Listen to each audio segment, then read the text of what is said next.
इस जनजातीय सांस्कृतिक समागम तथा यात्रा का आयोजन करने में योगदान देने वाले सभी लोगों की मैं हृदय से बहुत बहुत बहुत सराहना करती हूँ। झारखंड, छत्तीसगढ़ और ओडिशा को जोड़ने वाले इस क्षेत्र की नदियां, पहाड़, पठार और जंगल देश की प्राचीनतम परंपराओं के पोषक और साक्षी रहे हैं। यहाँ उपस्थित आप सभी लोगों के उत्साह में हमारे समाज और देश की ऊर्जा का जीवंत चित्र दिखाई दे रहा है। इस आयोजन के में विभिन्न जनजातीय समुदायों एवं सदान समुदाय का संगम हो रहा है। सामूहिक उत्सव के इस अवसर पर आप सबको बहुत बहुत बधाई और शुभकामनाएं देती हूँ। 140 करोड़ देशवासियों का मेरा परिवार है। मैं इस विशाल परिवार के जनजातीय समुदाय की बेटी हूँ। जनजातीय समुदाय के मैं बहन हो सकती हूँ, माँ हो सकती हूँ, लेकिन राष्ट्रमाता, मुझे अपने आप में राष्ट्रमाता होने का गौरव शायद अभी नहीं और समय नहीं आया है। अभी केवल आपका माता, आपका बहन हो सकती हूँ। राष्ट्रमाता के लिए और भी समय चाहिए मुझे। और गौरव में हासिल नहीं कर पाई, और जगह शायद मैं नहीं ले पाऊंगी। इसीलिए आपके बहन होके रहना, आपके माता होके रहना मैं ज्यादा पसंद करूंगी। इसलिए आज के इस आयोजन में आकर मुझे विशेष अपनापन महसूस हो रहा है। झारखंड के राज्यपाल के अपने कार्यकाल के दौरान मुझे यहाँ के जनजीवन को बहुत निकटता से देखे हैं और समझे हैं, तथा सेवा करने का बहुत अवसर मुझे मिला। मैं सौभाग्य से राज्यपाल का कार्यकाल 5 साल होता है, लेकिन मुझे 6 साल से ज्यादा ये राज्य को, ये समाज को सेवा करने का मौका मिला। देवियों और स्वजनों, भगवान बिरसा मुंडा के जन्म और कार्य क्षेत्र झारखंड में आकर मुझे तीर्थ यात्रा करने जैसा अनुभव हो रहा है। ये सभी देशवासियों द्वारा सामाजिक न्याय तथा जनजातीय गौरव के महान प्रतीक के रूप में सम्मानित है। मैं भगवान बिरसा मुंडा की पावन स्मृति को सत सत नमन करती हूँ। पंखराज साहेब कार्तिक ओराम जी ने भगवान बिरसा मुंडा के आदर्शों के अनुरूप जनजातीय चेतना और पहचान को मजबूत बनाया है। उनकी जन्मस्थली और कर्मस्थली गुमला में आप सबके साथ मैं उनकी पावन स्मृति को सादर प्रणाम करती हूँ। उन्होंने जनजातीय समाज सहित देश के उत्थान, शिक्षा के प्रसार और सामाजिक एकता के लिए आजीवन योगदान दिया है। हमें उनके आदर्शों पर चलकर समाज और देश के समग्र विकास के लिए कार्य करने का संकल्प लेना चाहिए।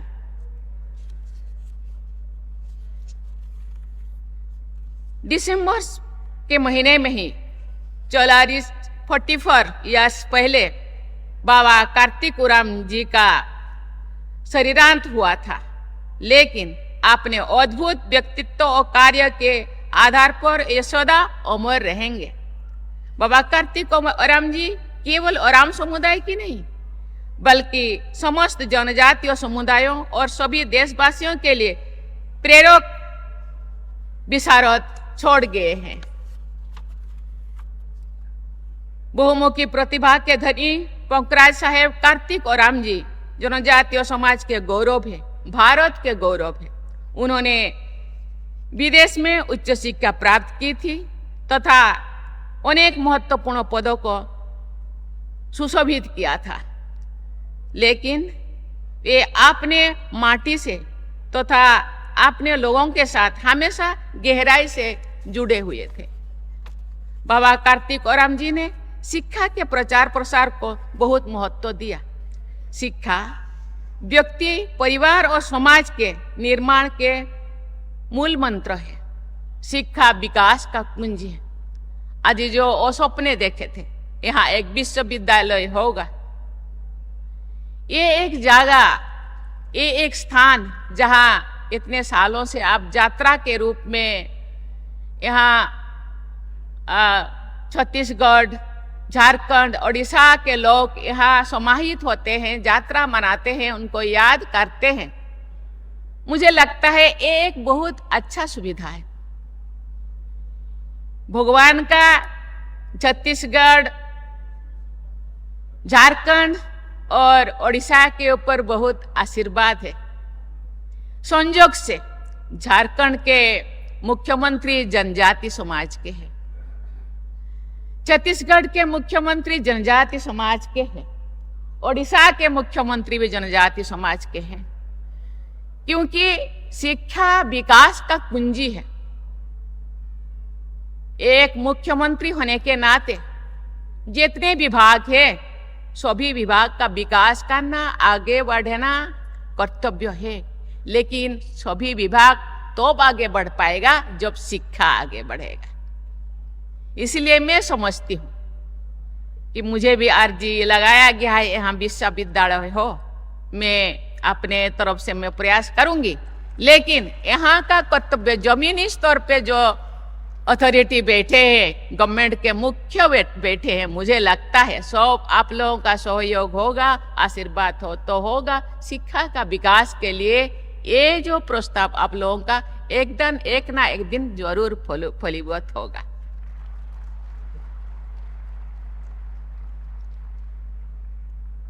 शिक्षा व्यक्तित्व को निखारती है, विकास के अवसर उत्पन्न करती है, समावेशी विकास एवं सामाजिक न्याय का माध्यम बनती है। शिक्षा के प्रसार का प्रत्येक प्रयास बाबा कार्तिक औराम जी के प्रति सच्ची श्रद्धा व्यक्त करता है। देश में अनेक एकलव्य मॉडल रेसिडेंशियल स्कूल की स्थापना की गई है तथा जनजातीय समाज के बच्चे अपने शिक्षा प्राप्त कर रहे हैं कि सभी विद्यार्थी अपने परिवार, जनजातीय समुदाय और देश के निर्माण में अपना योगदान दे सके। मैं जनजातीय समाज के लिए ये सरकार जो है ये समावेशी विकास में विश्वास करते हैं, ये अंत्योदय में विश्वास करते हैं। अंत्योदय मीन्स सामाजिक कतार में खड़े हुए सबसे अंतिम व्यक्ति तक विकास पहुंचे, उसी दिशा में गवर्नमेंट सोच रही है।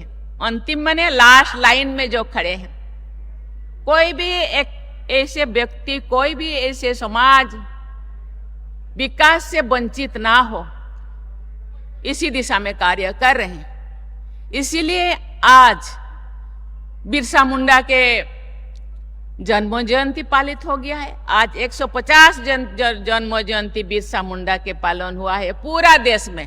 पूरा देश, केवल जनजातीय समाज नहीं, पूरा देश मनाया है। और बिरसा मुंडा के नाम पे बहुत सारे योजनाएं, केवल जनजाति नहीं, जो पीछे रह गए हैं सभी लोगों को आवास मिले, सभी लोगों को खान पान मिले, सभी लोगों को पानी मिले, सभी लोगों को हर सुविधा मिले जो समाज के आगे लाने के लिए ये युक्त हो।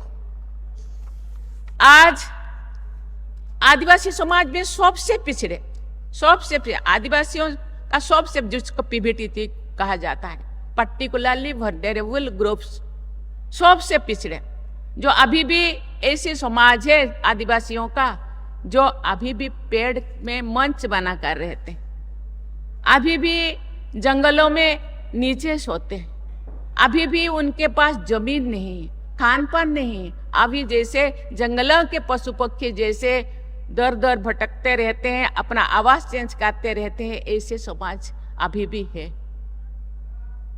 मैं जो राज्यपाल थी उस टाइम मुझे ट्राइबल सब कमेटी का बहुत सारे गवर्नर थे, 7-8 गवर्नरों का मुझे कन्वेनर बनाया गया था। उस टाइम हम देखें कि 75 ऐसे आदिवासी समाज है जो उनके पास जमीन नहीं, उनके पास घर नहीं, वो अभी भी ऐसे जीते हैं जो जंगलों में दूसरे प्राणी रहते हैं। उनके लिए भी गवर्नमेंट आज उनको मिशन मोड में, उनको घर मिले, उनको पानी मिले, उनको स्कूल में रोड रास्ता मिले, रहने की सुविधा मिले, हर चीज मिले जो एक समाज में एक ऊपर पायदान में रहने वाले लोगों को मिल रहा है। इसीलिए ये गवर्नमेंट एक सामूहिक उन्नति पाई, सामूहिक उन्नति विकास पाई, जनजाति समाज को आगे लाने के लिए जो पिछड़े रह गए बहुत प्रयासरत है। देवियों और स्वजनों, महान समाज सुधारक और स्वाधीनता सेनानी यात्रा ताना भगत का जन्म भी गुमला में ही हुआ था। उन्होंने महात्मा गांधी के आदर्श के अनुरूप ब्रिटिश शासन के विरुद्ध अहिंसापूर्ण आंदोलन का नेतृत्व लिया था। आज भी यात्रा ताना भगत जो के लोग कुछ मेरे पास आए थे जब वे राज्यपाल थी, उन्होंने आज भी उनके जमीन को रजिस्ट्रेशन नहीं किया गया था। उन्होंने बोले अरे जमीन भगवान हमको धरती पे भेजे हैं तो ये धरती भगवान का है, रजिस्ट्रेशन करने के क्या जरूरत है। लेकिन सरकार का कुछ नियम को तो मानना पड़ेगा। मैं जब थी उस टाइम 1-1 रुपया रसीद देके उनका जमीन को रजिस्ट्रेशन किया गया उनके नाम पे। वो कहते हैं अरे हम लोग तो महात्मा गांधी बोले 4 आना रुपया 25 रुपया उनको डोनेशन हमने दिए थे। उन्होंने बोले जमीन आपका है, एक घर आपका है, ये सब चीज आपका है। लेकिन रूल रेगुलेशन, इसलिए आदिवासी समाज आज भी आगे जाने के लिए जरूरत है, उनको विकास का रास्ता दिखाने के लिए जरूरत है। हम सब आदिवासी समाज के हैं, आप सब आदिवासी समाज के, कोई चीफ मिनिस्टर बन गए, कोई प्रतिनिधि बन गए, हम लोगों का कर्तव्य है उनको रास्ता दिखाना, उनको कुछ सरकारी नीति नियम के बारे में बताना, आगे बढ़ाना, शिक्षा प्रदान करना। कभी कभी हम ऐसे होते हैं कि हम पढ़ लिख के टाउन में रह जाते हैं और गांव नहीं जाते। गांव जाना चाहिए, क्योंकि सरकार अपने हिसाब से वो काम कर रहे हैं, लेकिन हम क्या कर रहे हैं?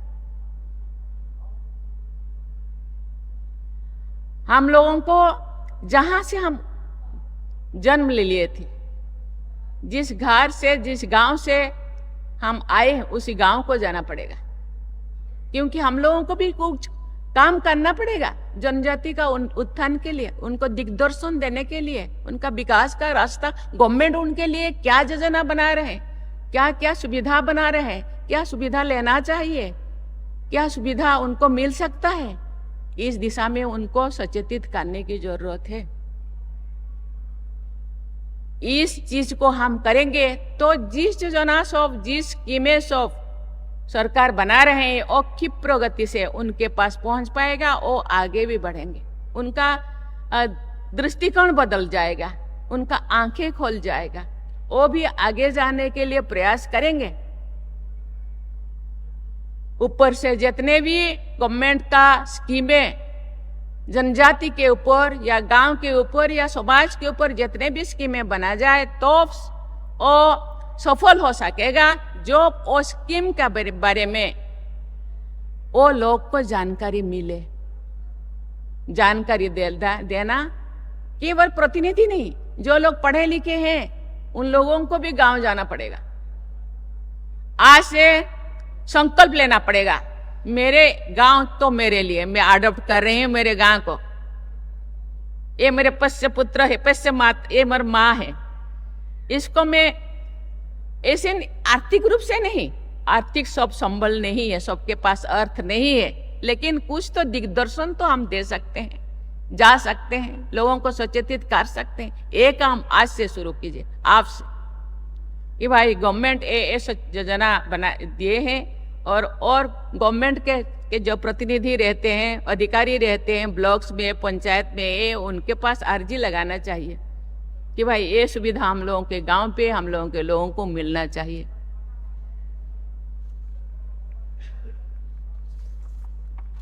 भारत माता के वीर संपूत अल्बर्ट एक्का की जन्मस्थली गुमला जिले में ही है।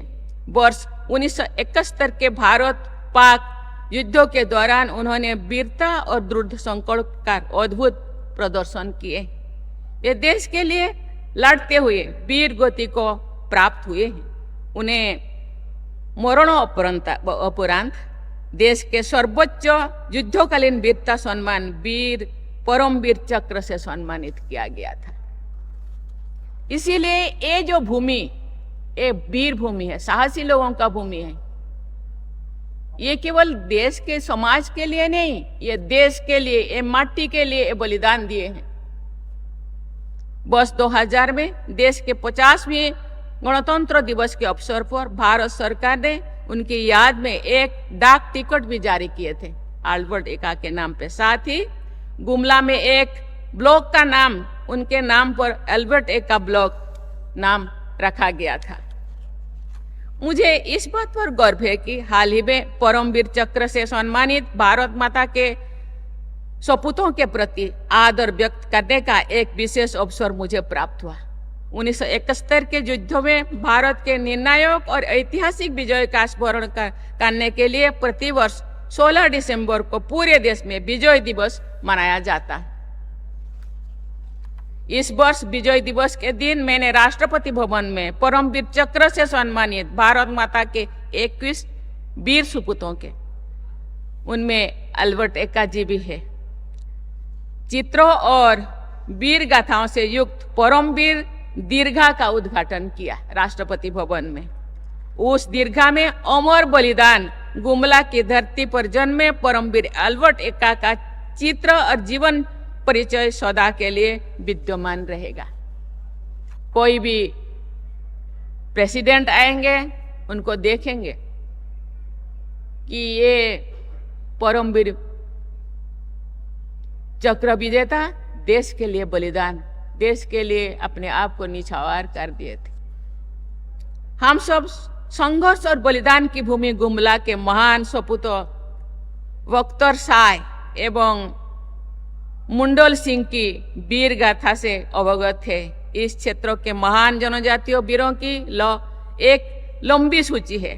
उनकी शौर्य गाथाओं से देशवासियों को परिचित कराने का प्रयास सरकार द्वारा जनजातीय संग्रहालय की स्थापना के माध्यम से किया जा रहा है, जो उल्लेख कर रहे थे हम लोग के मुख्यमंत्री। यहाँ एक म्यूजियम बनाया जा रहा है। झारखंड में भी म्यूजियम बनाया गया कि हमारे जो नेक्स्ट जेनरेशन अभी जो आ रहे हैं वो लोग देखे झारखंड में, छत्तीसगढ़ में कैसे कैसे वीर आदिवासी देश के लिए कुर्बानी दिए। लेकिन ये जनजातीय समाज के गौरव से जुड़े प्रत्येक व्यक्ति और संस्थाओं की जिम्मेदारी के लिए इस क्षेत्रों के तथा सभी क्षेत्रों के जनजातीय वीरों के योगदान से देश की युवा पीढ़ी को तथा भावी पीढ़ियों का अवगत कराया जाना हम लोगों का कर्तव्य है। वीर बलिदानियों का एक क्षेत्र समृद्ध सांस्कृतिक परंपराओं तथा खेलकूद में विशेष पहचान बनाने वाली प्रतिभाओं के लिए भी जाना जाता है।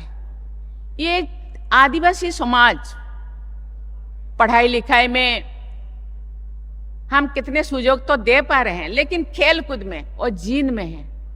खेलकूद भी जिंदगी जीने का, आगे बढ़ने का, विकास के धारा में आगे पहुंचने का, ये भी एक बहुत बड़ा माध्यम है। मैंने देखा झारखंड में, मैंने 36 साल मैंने देखा छोटे छोटे बच्चे, उनके पास कोई इंस्ट्रूमेंट नहीं खेलकूद का, लेकिन अपने से कुछ बना के खेलते। किसी के पास जूता नहीं, किसी के पास जर्सी नहीं, फिर भी वो खेलकूद में अव्वल है। झारखंड, छत्तीसगढ़, उड़ीसा, वेस्ट बंगाल, इसके बच्चे में बहुत खेलकूद का इंटरेस्ट है।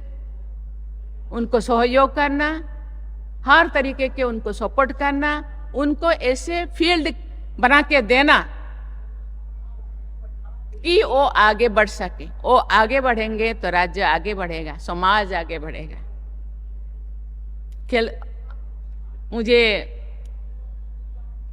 ये जानकर प्रसन्नता होती है कि यहाँ की पारंपरिक पोड़िया बुनाई शैली के परिधान लोकप्रिय है, जैसे कि झारखंड में है क्या सोहराय, मधुबनी, ऐसे यहाँ पोड़िया बुनाई ना, पोड़िया कहते हैं बुनाई, बुनाकार।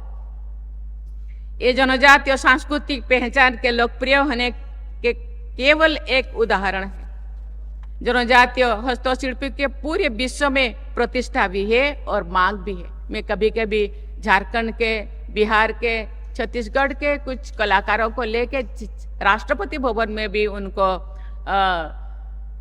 कुछ दिन रखने का और अपने प्रतिभा को लोगों के सामने दिखाने का मैं अवसर दिया था। इस क्षेत्रों को प्रोत्साहित करना सरकार के साथ साथ समाज की भी जिम्मेदारी है। देवियों और स्वजनों, युवा पीढ़ी और भावी पीढ़ियों को जनजातीय समुदायों की परंपराओं से जोड़कर रखना बहुत आवश्यक है। जनजातीय विरासत और पहचान को सुरक्षित रखते हुए हमारे युवाओं को आधुनिक विकास की यात्रा में भी तेजी से आगे बढ़ना है। जनजातीय समाज के लोगों के अंदर बहुत कलाकृति है, बहुत सारे कला। अभी जब आ रही थी, मुझे एक अधिकारी ने यहाँ महिला बहन लोग बनाए हैं कुछ माला, जंगल के घास से वो माला बनाया गया है। इतने अच्छा, उनके पास इतने कलाकृति है, उसको लोगों के सामने रखना और उनको रोजगार देना और सम्मान बढ़ाना और आत्मनिर्भर बढ़ाना सरकार का कर्तव्य है। इसीलिए महिलाओं को 50% महिला देश को आगे बढ़ाने के लिए, समाज को आगे बढ़ाने के लिए, जनजातीय समाज को आगे आर्थिक रूप में, सामाजिक रूप में सशक्त बनाने के लिए महिलाओं को भी आगे आना होगा। अभी सेल्फ हेल्प ग्रुप माध्यम से महिलाएं सशक्त हो रहे हैं। मुझे लगता है ये भी एक बहुत समाज को आगे बढ़ाने का ये भी एक माध्यम है। उनको वो मौका देना है। जनजाति समाज को आगे बढ़ाने के लिए महिला पुरुष दोनों को आगे बढ़ना होगा और इसीलिए गवर्नमेंट प्रयास कर रहे हैं। मुझे लगता है वो दिन दूर नहीं जो हम अपने आप को पिछड़ा समझते हैं जनजातीय समाज, और पिछड़ा नहीं रहेंगे, लेकिन सबका सहयोग, सबका प्रयास चाहिए। ये जनजातीय समुदाय के लिए गौरव की बात है कि पिछले 11 वर्षों के दौरान इस समुदाय के 100 से अधिक प्रतिभाशाली लोगों को पद्मश्री से पुरस्कार किया गया, क्योंकि उनके पास संगीत, नाट्य, संस्कृति, कला, बहुत सारे चीजें उनके पास है। 100 से ज्यादा लोगों को पुरस्कार दिया गया, पद्मश्री से सम्मानित किया गया। मुझे भी बहुत जनजातीय भाई बहनों को इस पुरस्कार से सम्मानित करने का सुखद अवसर मिला था। मैं राष्ट्रपति भवन में जनजातीय समुदाय के लोगों से मिलती रहती हूँ। राष्ट्रपति के रूप में अपनी यात्राओं के दौरान मैं जनजातीय समुदाय के लोगों से, विशेषकर बहनों से अवश्य मिलती हूँ। भगवान बिरसा मुंडा की 150वीं जयंती के वर्षों पर्यंत चले आ रहे कर्मयोगी अभियान के दौरान मुझे अनेक अवसरों पर पूरे देश के जनजातीय समुदाय के प्रतिनिधियों से मिलने का और विचार विमर्श करने का अवसर मिला। इस समारोह जैसे जनजाति केंद्रित अनेक आयोजनों में मैंने भाग लिया है।